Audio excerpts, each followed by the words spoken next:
Welcome to the Fear and Greed Business Interview. I'm Sean Aylmer. Australia's battle against cyber attacks and online espionage stepped up another level this week. On Tuesday, the federal government accused a group called APT40 of working on behalf of a Chinese spy agency to target government and business networks. It's a major escalation in the war on cybercrime and a stark reminder of the ongoing threat to Australian companies. Recent research from identity security company CyberArk revealed Australia is the second most breached nation in the world because of our high use of cloud and digital technologies and because of an historical underinvestment in cyber security. Thomas Fickencher is Area Vice President for Australia and New Zealand at CyberArk, a great supporter of this podcast. Thomas, welcome to Fear and Greed. Hi, Sean. Thanks for having me. It's pretty confronting, Australia being the second most breached nation in the world. And I know earlier this year you released research showing 99% of Australian organisations have faced at least two identity-related breaches in the past year. Does the scale of it surprise you? It doesn't. It should, but it doesn't. Having worked in this industry for the last 4.5 years, it seems to increase every day in terms of the threat volume, the amounts of threats that come from different angles, different parts of industries, different systems are being used. It's only going to escalate further when we think about new technologies like AI being introduced. So it doesn't shock me anymore. I didn't know how big the problem was before I joined the cybersecurity industry, but in the meantime, unfortunately, I'm getting used to it. So the underinvestment, is that something that's unique to Australia, or have most economies not necessarily misread, but perhaps not fully understood the nature of what's coming at us? To be honest, I'm not quite sure whether it's a problem of underinvestment or whether it's a problem of the pace of digital innovation that happens in Australia compared to other nations, because we seem to race ahead when it comes to embracing any form of innovation.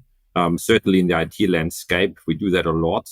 Australia uses a lot of cloud services. Australian companies use a lot of software as a service in their organizations. And I think sometimes the pace of security transformation that needs to happen doesn't sort of align with the pace of innovation. That might be more of a problem when it comes to that investment gap. I don't have detailed information about what other nations are doing, but we certainly have a gap here in Australia. So what are the main targets of cyber attacks? When you were talking then, it's kind of the downside of data centers, of cloud computing. It just seems that it makes middlemen more vulnerable. What are the cyber attackers attacking?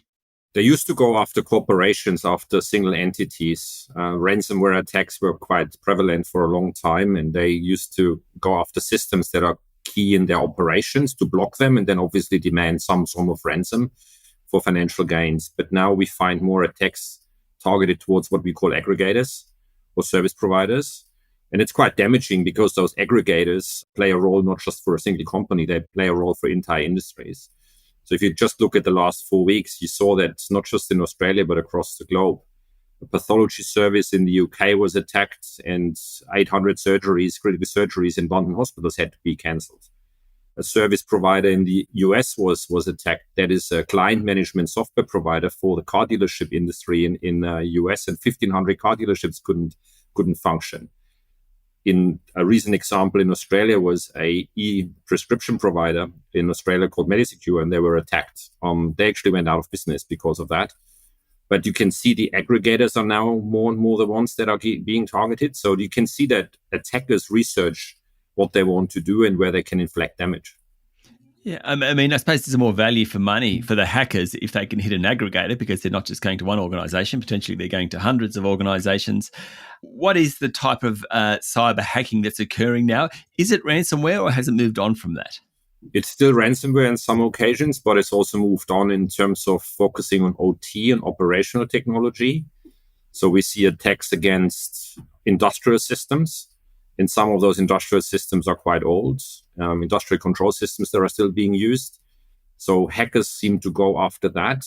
And that's the question is where it comes from. Which threat actor? Is it a criminal organization or is it a state-sponsored hacker group that's already trying to probe geopolitical conflict in many cases? So we seem to see a shift towards operational technology and service providers in particular.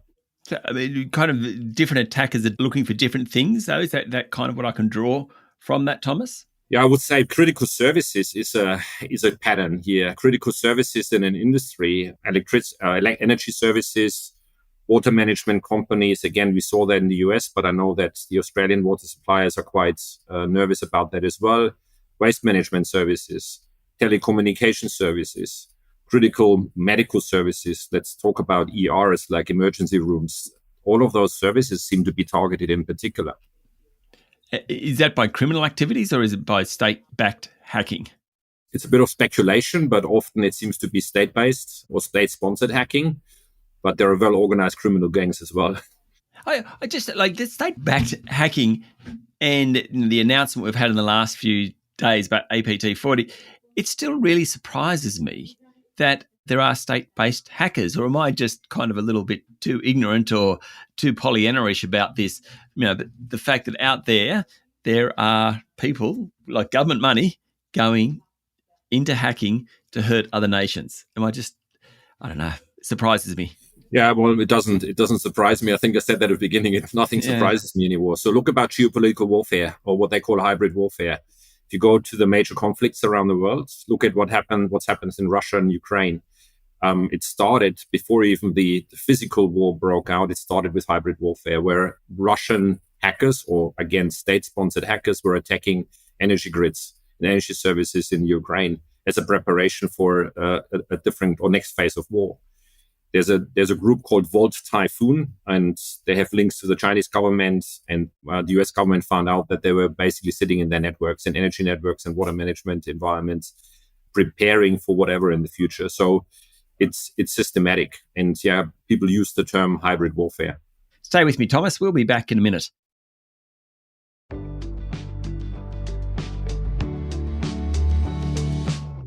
I'm speaking to Thomas Fickenshire from CyberArk. What about companies? So let's bring it down to that level, and business people. Are their attitudes, I'm sure they're changing. Are they changing for the better? Are people taking it more seriously? Has it moved beyond just the chief technology officer? They do, and it depends on the level of regulation.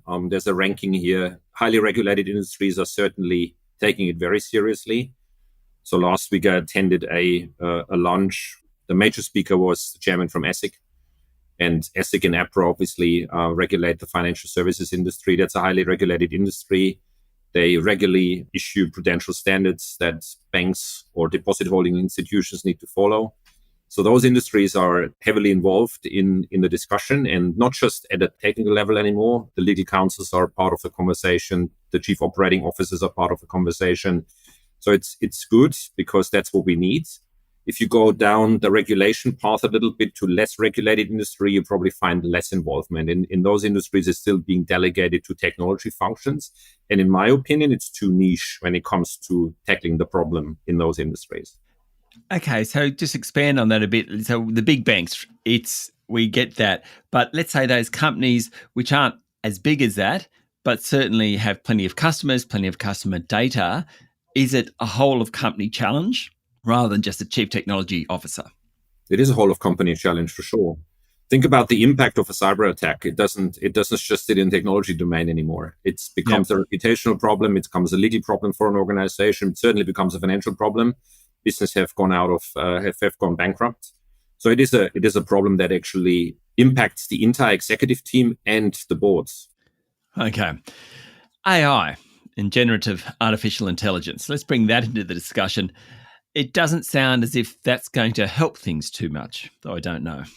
There's two ways of looking at it. We use AI as a defensive mechanism. So we try to actually use AI to recognize patterns much quicker in pretty much minutes, and be able to defend organizations against attacks. So that's a positive development, and AI will help us whether it comes to coding, pattern recognition, policy management. But there's also the other side. Well-organized organizations like hacker organizations, they also know about AI. Even the inventors of that, there's this company called OpenAI. They had a breach last year and they didn't disclose it, but it was just published. Wow. That company, if they had a breach and someone looked at the advanced development of AI technologies, you can imagine that it might have already been transferred to hackers. So it has two sides. It has yes, it's good for us, but we also know that the other side is using it. You're not allowed to sit on the fence, Thomas. Not going to let you. Do you think AI will ultimately result in more cyber hacking or less?